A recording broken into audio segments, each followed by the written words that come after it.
All right, hello everybody. Today is Monday, March 30th. Let me go over with you quickly what the lesson is for this week. So this week's lesson is about documentary films, okay, or documentary TV shows, but it's all about documentaries. There's going to be 2 assignments this week, okay? Assignment number 1 will be for you to watch this video. I have 2 quick mini lessons within this video. It'll be about 4 minutes long.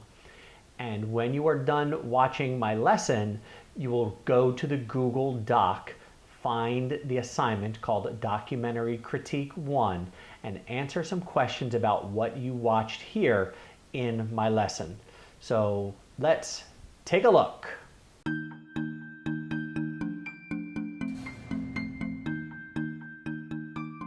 I think a documentary is anything you want it to be, as long as it's factual, it's real, and that's the magic of it. It's about real people and real lives, and within that you can do anything you want. The simplest way to explain it is that documentaries document life. Fiction is from screenplays and scripts, and documentary is about people, real lives, real stories. The key to a great documentary is storytelling. And you can have amazing characters, you can have a fascinating subject, but if you don't crack the storytelling, then you won't have a great documentary. It's got to hit you in the heart when you watch it. Whether it's based on a factual story or a personal story, there's always got to be a human story at the heart of it. If you care about the people's stories that are within it, then you won't want to switch off. All right, so that's what a documentary is. I'm sure you all know, but I had to show you.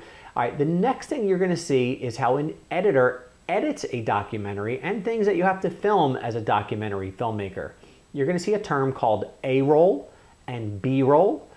A-roll essentially are interviews. B-roll is the extra footage that is filmed to help fill out the story. A and B-roll. These are the 2 most common types of footage used in videos. They play 2 completely different roles, and they need to be understood to tell a great story. Here's A and B-roll explained. A-roll and B-roll get their names from film's heyday when editors would use 2 identical rolls, an A-roll and a B-roll, to create transitions between shots. Since most video production today is digital, rolls are far less common, but the terms have stuck. A-roll is the video or audio that tells the story, acting as the backbone of the video. Typically, this is an interview, a news segment, or any dialogue or video that serves as the main narrative driver. But watching an interview or news segment without any other visuals can suffer from being very boring. It's just a talking head, and there's nothing breaking it up to supplement what they're talking about. Plus, A-roll can be imperfect. Flubs, ums, uhs, coughs, and rambling dialogue all need to be removed. In order to cover up these imperfections, you need to add B-roll. B-roll is the footage that supplements and supports the A-roll with several different uses. Currently, my A-roll is talking to you about B-roll, while the B-roll is showing you my Premiere interface. The first use of B-roll is to break up A-roll. In this case, we've got a soundbite from the interview subject, but it's kind of long, so we want to add some B-roll to make it more interesting. The next use is to cover edit points. If you take the same soundbite and take out the least important parts or any stutters or ums, it will jump between the cuts. Putting B-roll over that keeps it interesting and hides the edits, making it seem like a more concise answer. Next, B-roll is used to visually show the story that's being told. This is different from the first use, but only slightly. The interview subject may not be boring, but if they're talking about something specific, the B-roll can show exactly what they're talking about. Lastly, B-roll can serve as a transition between separate A-roll segments. If your next A-roll section begins a new topic or line of discussion, a straight transition might be incredibly abrupt. Instead, inserting a few B-roll clips can let it breathe and act as a buffer between new or different A-roll pieces.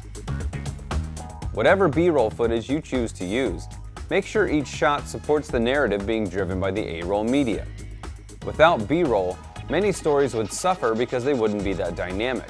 A news anchor talking about dramatic and catastrophic environmental disasters just wouldn't be the same without shots of buildings on fire, volcanoes erupting, or houses flooded in a residential neighborhood. B-roll can bring an entire story to life. Now you're going to go to the Google Classroom, go to the Google Doc. It'll be called Documentary Critique. You will see it. Answer questions about what you just saw Then watch your own documentary, whatever you want, and then in that same Google Doc, answer the questions about what you watched. Got it? Turn in one Google document that has 2 assignments in it. All right, that's it, everybody. Have a great week. Everything is due on Friday.